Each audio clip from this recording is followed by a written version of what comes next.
Hello नमस्ते प्यारे विद्यार्थियों और मेरे प्यारे दोस्तों, आप सभी का स्वागत है me and my two class की एक बहुत ही इंपॉर्टेंट अपडेट आपके लिए। हम बात कर रहे हैं उत्तर मैट्रिक छात्रवृत्ति योजना के बारे में, क्योंकि स्टूडेंट ने डिमांड करी थी कि सर इस पर आप एक जानकारी दे दीजिए और ये जानकारी बिल्कुल बताना ज़रूरी था, क्योंकि आपके लिए जो छात्रवृत्ति के जो फॉर्म है वो 15 तारीख से शुरू हो रहे हैं। इसकी पूरी की पूरी डिटेल आपको बता देंगे कि क्या डॉक्यूमेंट तक चाहिए, पूरी डिटेल आपको यहाँ पर जान लीजिए। क्योंकि ये जो फॉर्म आप भरेंगे ना, तो आप जैसे मान लीजिए अभी जो भी फीस आपके कॉलेज में होती है उसकी लगभग आधी या पूरी फीस तो आपको छात्रवृत्ति में वापस रिफंड मिल जाएगी। तो बहुत ज़रूरी जानकारी है, इसको देख लीजिएगा। और क्योंकि मैंने मोस्ट ऑफ स्टूडेंट के इस प्रकार के फॉर्म में हेल्प करी थी, उनके स्कॉलरशिप प्राप्त हुई है और इस बार ये वापस फॉर्म शुरू हो चुके हैं। हम बात कर रहे हैं शैक्षणिक सत्र 2023-24 के लिए। अब यहाँ पर देखिए कौन कौन सी कैटेगरी है, जिसको मैं बता देता हूँ। तो सिंपल से ध्यान रखिएगा, राजस्थान के मूल निवासी होने से पहले तो बात यही है। तो राजस्थान के मूल निवासी जो अनुसूचित जाति, अनुसूचित जनजाति या बात करें अन्य पिछड़ा वर्ग, विशेष पिछड़ा वर्ग है, जैसे एसबीसी कहते हैं, ओबीसी कहते हैं, आर्थिक पिछड़ा वर्ग है, या घुमंतु, जैसे जो घुमंतु जो घूम के जो उनका जीवन यापन होता है ना, वो जाति है, या इसके अलावा हम बात करें बिस्ती ग्रासी समुदाय है, उन सभी के लिए स्कॉलरशिप शुरू हो चुकी है, जनरल कैटेगरी को छोड़कर। तो बात करते हैं ये स्कॉलरशिप के जो फॉर्म हैं वह 15 सितंबर से ये फॉर्म शुरू हुए हैं और ये फॉर्म है वो 15 नवंबर तक भरे जाएंगे। 15 नवंबर 2023 तक भरे जाने वाले हैं।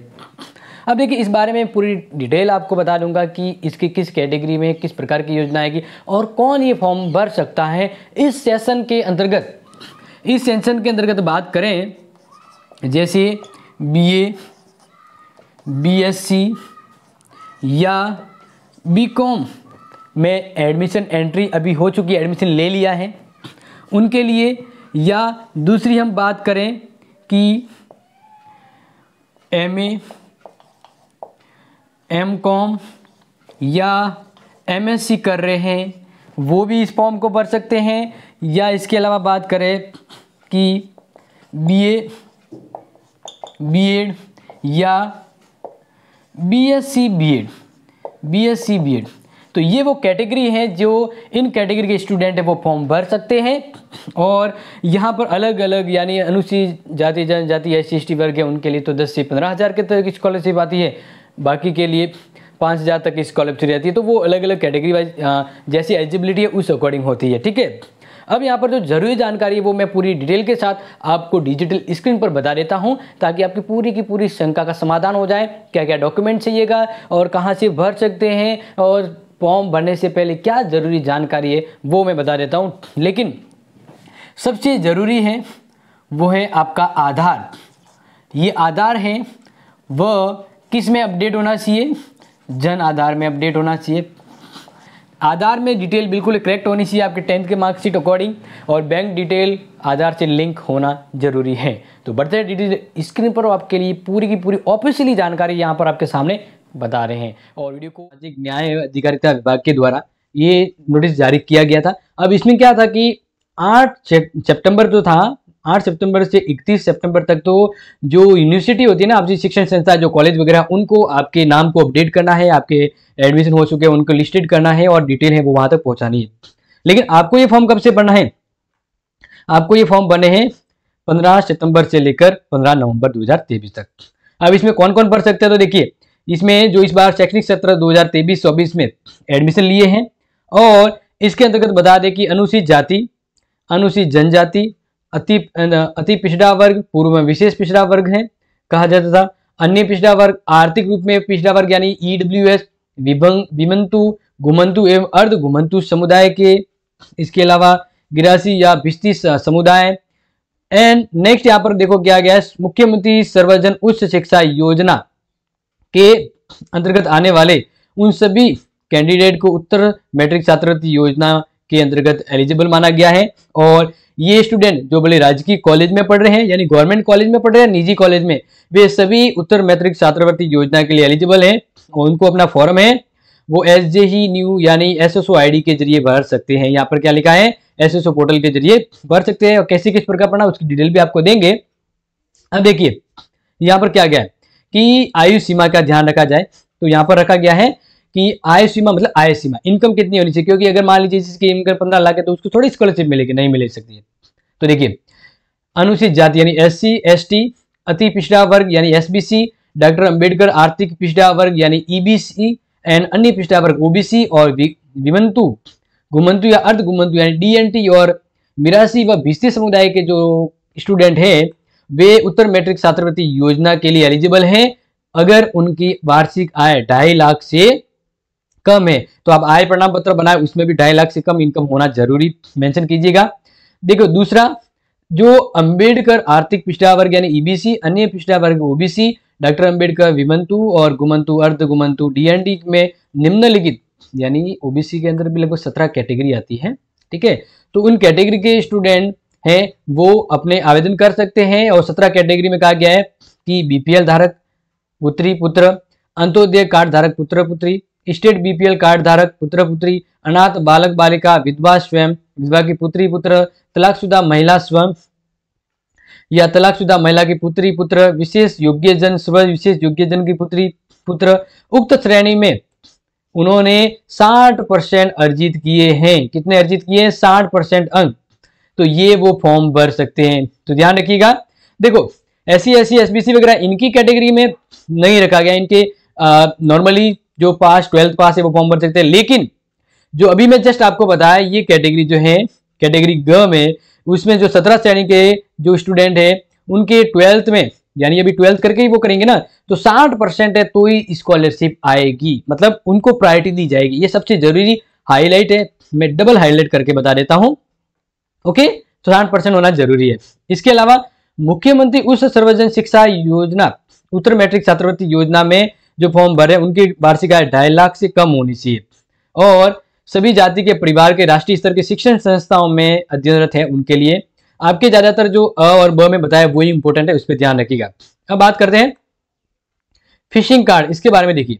अनुसूचित जाति SC, अंबेडकर, अन्य पिछड़ा वर्ग EBC, अन्य पिछड़ा वर्ग OBC, घुमंतु अर्ध घुमंतु एंड DNT या उत्तर छात्रवृत्ति मैट्रिक योजना के अंतर्गत आवेदन करने वाले जो विद्यार्थी हैं वह संस्था में प्रवेश के बिना अग्रिम शुल्क जमा करवाए प्रवेश लिए जाने हेतु उन विद्यार्थियों को छात्रवृत्ति सुनिश्चित हेतु फ्री शिप कार्ड भी उपलब्ध करवाने के लिए आवेदन उपलब्ध करवाया जा सकता है।